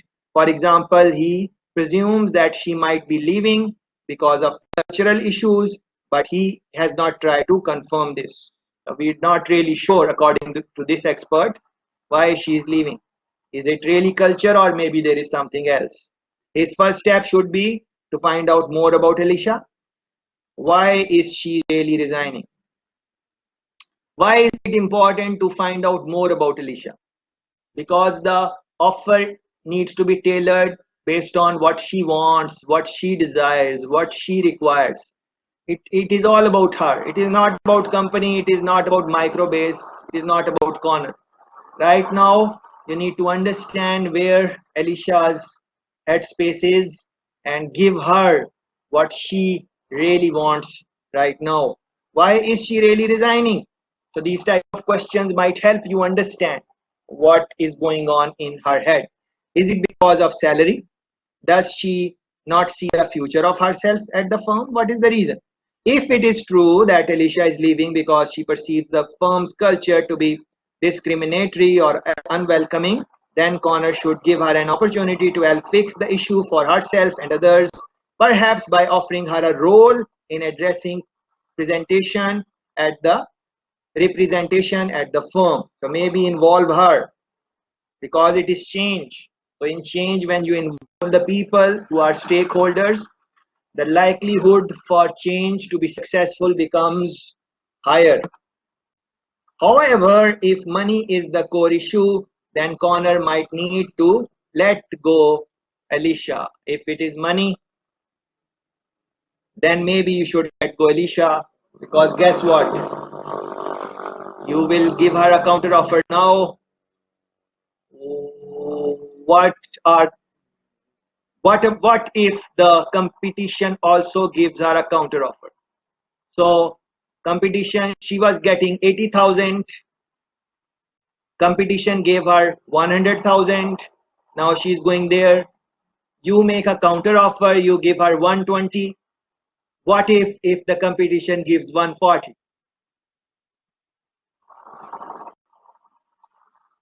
So this counter offer is also, you need to think about it. And if the other if the competition give her 140 and she leaves, although you did not end up giving her the money, but you raised the expectations which Mandal was talking about. Yeah, and in response of what Mandal said, Kennedy, you can look at in the chat, Kennedy is saying, yes, but I think if they know there is no counter offer culture, they would understand her case cause she's a director. Remember in the case, they mentioned that in some companies, the culture is no counter offer. So that has its benefits also, because in that culture, if you say I'm leaving, then you don't expect that they are going to do things to engage you. You want to leave, you leave. That's it. They need to think about that. Yeah. But again, both points, what Kennedy is saying has its plus and minus. What Mandal is saying has its plus and minus. We need to think on our own what everyone is going to behave differently. Anyways, moving ahead. In the past, when I offered pay increase to keep people, I found that it encouraged bad behavior. When you give people counter offer, increase their salary, it can have some negative impact also. Employees countered outside offers just to get a salary boost. If you remember, Mandal said that, Trent maybe does not want to leave. He's just playing games. He's just trying to think if he can get some better salary and so on. Yeah. So that is what Mandal was maybe thinking. Yeah. So you need to think about that.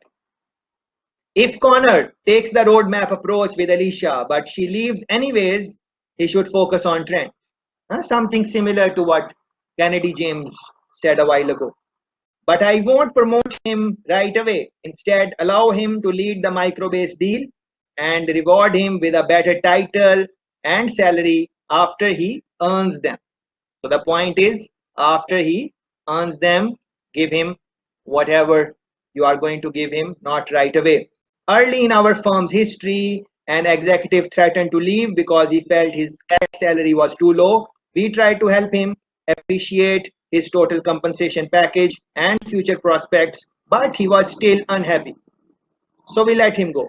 Sometimes when you are not happy with the situation, even putting some icing on the cake, you're not really interested because somehow you have lost interest in the cake. You have to be interested in the cake. Only then a little icing on the top is going to entice you. Once you have lost interest in the cake, then timing. Connor is a little bit late. Maybe 2 months ago, when he was hearing all these rumors, at that time, if he would have had this type of conversation with Alicia, that how is the job? Are you enjoying it? What are you looking? Are we giving you what you want? Or is there something, that candid conversation from both sides, maybe 2 months ago, that might have helped. But Alicia did not say what was in her heart. She just kept it to herself because, if she would have told Connor, then it can be negative for her also. So very interesting. As a high growth firm, we need people who truly believe in the value of equity. By contrast, another employee wanted to leave, not for another job, but to pursue an MBA. After I described a few different career paths he could have with us, he decided to stay without an immediate pay increase. Yeah. So this is the experience of one of the experts. But you cannot get mad at people who receive other offers when you have talented employees. That is to be expected. Yeah. People are going to approach. People are going to approach. If you have a handsome boyfriend, other girls are going to approach him every now and then, or vice versa. So when you hear some rumors, what is going on, you need to be actively involved and engaged and, try to do something to save it. Otherwise, you know what happens. So my partner and I encourage people to talk openly with us about any job opportunities and their future. So talking openly. But when you talk openly, what happens? People start getting mad, upset, shout, anger. Don't do that. Remember how cool and calculated Connor has been always whenever he was speaking with Alicia? Very calm and calculated. That is important. Then we do our best to persuade them to stay. Ideally, Connor can show Alicia a promising future for herself at the current company. It may be an offer she cannot refuse. So again, something on future, not right now, maybe counter offer, something like that. This was one point of view. Let's look at one more point of view. There are 2 points of view presented with the case. Okay, so this is Krista. She is Chief Customer Officer at this company. You can look it up. So Connor has put himself in a tricky situation and he does not have great options. Tricky situation, not just Connor. As Mandal mentioned, HR is also responsible for this. They did not do a good job. So there should be something like once this thing is over, whatever happens, happens. But HR, Connor, President, all these people need to sit together and see. Again, not to blame. Even in that meeting, Connor is not going to blame HR that this happened because of you. No, President is not going to blame anyone. It's not about blaming. When you are team, you are a team. So for going forward, how should we keep our talent happy, satisfied, and all that? Yeah, let's take a point over here. Phillips, our friend who used to sit in the back, he's giving us a point. Let's look at in your chat. Go in your chat and read Phillips' comments. He's saying maybe Alicia just needs reassurance about her worth and future growth, development at the company. Beautiful point, Philip. Beautiful. Maybe Alicia just wants reassurance. Maybe. We don't know that. Maybe. Many times, many times this happens. People who come and complain to you, it is not that they are going to just leave you and stuff like that. Maybe, you want to tell them, this, something. Maybe. We don't know that. But it seems that she wants to leave also. So let's see what Philip says. She knows that she is a star performer based on her performance. However, maybe Connor and other directors do not express that to make her feel appreciated as a person and not just as a star performer. Beautiful point. Very interesting. So yes, she is a star performer. But outside of that, do you value her as a person, as a colleague, as a friend? Because remember, she's a star performer, person who is a star performer. Yeah. Someone who is handsome, beautiful, good looking, everyone is going to like them. People like beauty. But maybe you need to tell a little bit more that yes, you are beautiful, but I like you, I love you in some deeper way or deeper meaning. There is something else to our relationship also. Something like that. Something like that. Interesting point. So maybe the competitor made her feel better as a person with an additional benefit to top it off. Maybe. Yeah, so things to think about. Good point.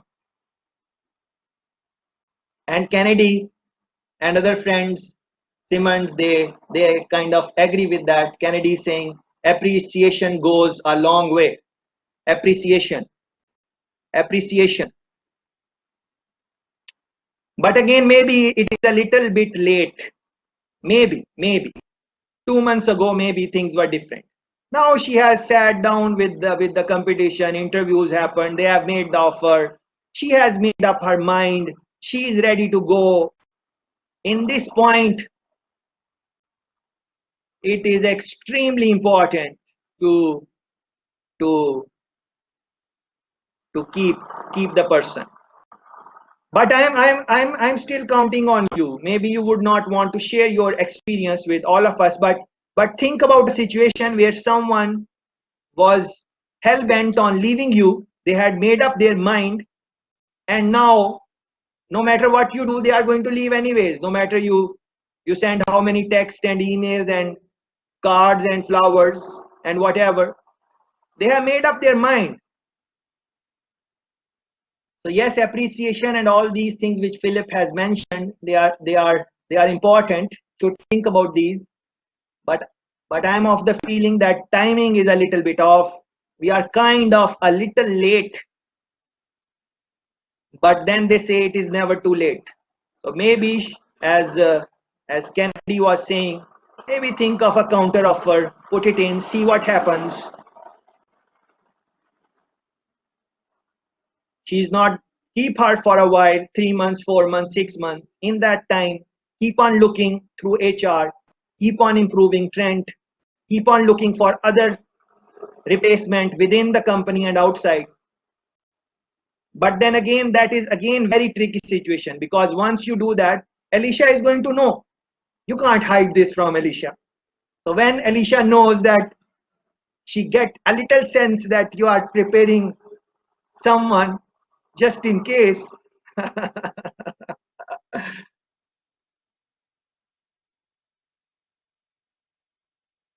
Very tricky situation. Very tricky. Anyways, let's look at this one. So she says Connor has put himself in a tricky situation. His best bet may be to handle the micro-based deal himself. So Krista is saying, maybe forget about Alicia, forget about Trent. Micro-base is important. Do it yourself. I don't think he should present Alicia with a counteroffer. Money may be the first thing she mentioned, but departing employees often use pay as an excuse. And you know that. Look at your breakup history or breakup history of friends. Many times people don't tell when they are leaving. They don't tell. Why? They just make up something. Oh, because of this, because of that, which sounds a little better. But deep down there is something else. And why I'm using the example of breakup, because I'm assuming that we don't have much of a work experience to think about an example where you were in a job where you had to fire someone or someone fired you in this, or not fights, you got a counter offer and you had to leave the company. I'm assuming that might not have happened with majority of us, so that's why I'm using an example which I think many have experienced. It is the easiest explanation and saves them from talking about other concerns that are more difficult to express. Connor might be able to keep Alicia by delving into and solving those problems, but he does not have a lot of time. To keep this in mind, does not have a lot of time, and the mind may already be made up. Don't have much time and might have made up mind also. I also don't like the other option that he and Liana have laid out. Trent's not going to know the nuisance of micro-based relationship, and an external hire will take long to ramp up. Instead, Connor has to step in himself. So this is one option. I was in a similar situation recently when one of my direct reports left for another job. His work was critical to meeting our strategic goals, so I got deeply involved in the program he was running and cleared my calendar for his duties. That's what Connor needs to do here. So he needs to clear his desk, clear his duties, and find some time so he can lead the micro base negotiation. Perhaps Trent will want to stay in the company with a view to an early promotion and a pay raise. Yeah, but I don't think it is wise to make him a counter offer now either. So somewhere, based on what you guys have been saying, but based on both the expert opinion, they don't want to give a counter offer right now. Many reasons for that, implication on culture and so on. So they don't want to make that. Once this crisis is over, Connor should think about how he can better manage people like Alicia and Trent in the future. Of course, they can involve HR in that. Step one is to ensure that everyone on his team feels valued. I learned that lesson early in my career, so this is important. Ensure that everyone on his team feels valued, and maybe this is what Philip mentioned in the chat a while ago. So making the person feel appreciated, not just as a star performer, but as a person, as a human being, as a friend, as a colleague, something like that. I was about to give one of my best employees a promotion, but when I asked her to go for a walk so I could share the news, she started crying, thinking that she was getting fired. Yeah, so this is interesting.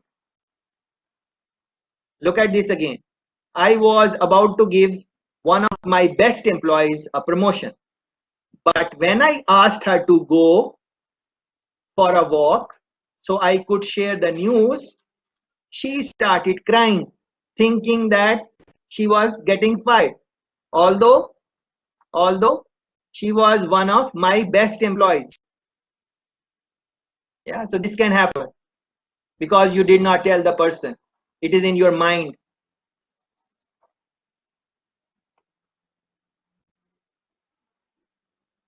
With this being said, a thought just came in my mind randomly. Uh, as early as you get a chance to say, to share your love and whatever with your loved ones, your mommy, daddy, family, whoever, do that before you sleep tonight. Let people know that you appreciate them before you sleep tonight. I think before it is just a random thought. I had somehow failed to let her know how much I appreciated her. Yeah. So this happens, and think about what Philip said. So now what Philip said makes sense. Yeah. Now I ask myself all the time, am I reminding my people in language they understand how much they bring to the organization? Connor should have done the same. Look at this. In language they understand. In language they understand. So maybe you speak verbally, but your body language don't say that. Maybe your body language say that, but you don't express verbally. How the other person is going to know? So you need to talk with them in their own language, which they understand. Connor could also get better at noticing, even proactively looking for signs of disconnect. I have quarterly development conversations with all my direct reports and skip level meetings with the rock stars on their team, the trends of my world. So communication and those things, she's mentioning that. I check in with them about where they are in their careers, what they are enjoying about their current roles, what's draining them, what is making them tired, what they enjoy, what they like doing, all those type of things. I get a good sense of which folks are flight risks and then take steps to retain them, whether it is giving them bigger challenges, removing obstacles, or even finding them a more suitable role on another team. These things are important. So she's talking about whether it is giving them bigger challenges. Remember that Alicia said that she's getting stale in the company. So bigger challenges. So this is one thing which can be done to keep Alicia. Give her a bigger challenge. Bigger, which keeps her, which gives her energy to work in this company. That can be interesting thing. I expect every one of my employees to be able to answer what I call the lottery question. This is interesting. Please make note. If you won a huge sum of money and left the company, who would replace you? So try to think of some of the comments Mandal made about succession and all those things. Then we discuss whether the likely successor is ready, and if not, how we can fix that. Yeah, so think about that. There are also organization level improvements that the company could make. For starters, it could consider beefing up its non-compete clause. When I worked at Target, half of the 50 or so employees on the merchandise team went to Amazon within a year because we did not then have a non-compete. So this is a real case scenario. Target employees, half of 50 or so employees, merchandising team went to Amazon within a year. So 12 months, year is an interesting time. Kennedy also mentioned 12 months in his chat. So look that up. Obviously, company also needs to make sure that its star employees feel supported. The point Philip made, appreciation. Every organization should be focused on creating a culture where people can bring their authentic selves to work. Authentic selves, not fake, authentic. If that's not happening, and thank you very much for participating in discussion. It was good pointers coming from Mandal, Livingstone, Kennedy, Philip, and other people who made some comments in the chat also. So please reflect on the case in your own time. Try to think what are some of the models which maybe can be used, because at the end of the day, when we start working and so on, we are going to face these type of challenges even if we are not directly involved. So let's say that you did a course in change management, and you are doing it right now. So your company, let's say that you are working for Connor, and Connor knows that you are doing something on change management or something like that. So now he could call you, sit down with you and say, okay, all right, what do you think? This is the situation. And then you give them the option and whatever. It has a lot to do with the personality of the leader, what the personality Connor has. It has a lot to do with how much risk he is willing to take and so on. So this is challenging. If you keep Alicia, give her a counter offer, uh, she might leave after 1 year anyways, but it might raise the expectation of other people who are working. If you don't give her a counter offer, she definitely is going to go, and not just go. She's not just going. She's going to your competition. She's going to your competition. She's not just going. She's going to your competition. So you need to think about that. And Trent is very likely to go with her. Very likely.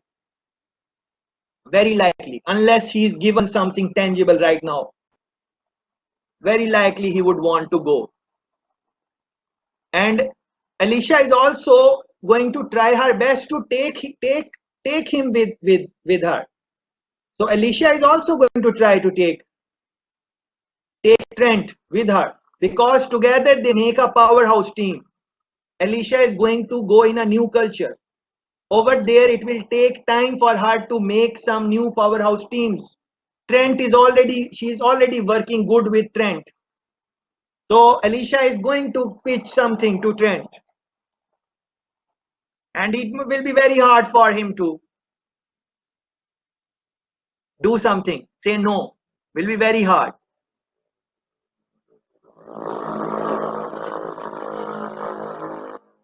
This is very, very complicated situation if you really think about it. Extremely complicated. So what to do in this situation? If you are going to find external people, it is going to take time. In that time, maybe you will lose micro-based deal. Or maybe one thing is that Connor has to do it himself. And as a couple of you mentioned, no one is irreplaceable. These things are going to happen.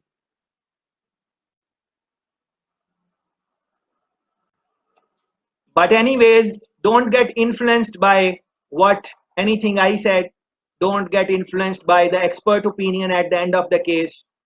Don't get influenced by what our other friends said, what Mandal said, what Kennedy said, what Philip said, and other friends said. These are just pointers. Now you need to think in your own time, in your own space, that how to deal, what is the best way to deal with it. So we have spent substantial amount of time on this. I would really encourage you guys to share this case with other people in your circle, your manager, your boss, your friends, your colleague, your family, whoever you think can give you some opinion. Even someone who has not gone to school much but is experienced, is an older wise person. Let them read the case. It is short case, you can read it in half an hour, and ask their opinion and try to find some solution of this which is which is the least damaging for all stakeholders. Try to find that. I think that is the best exercise we could have done in our course.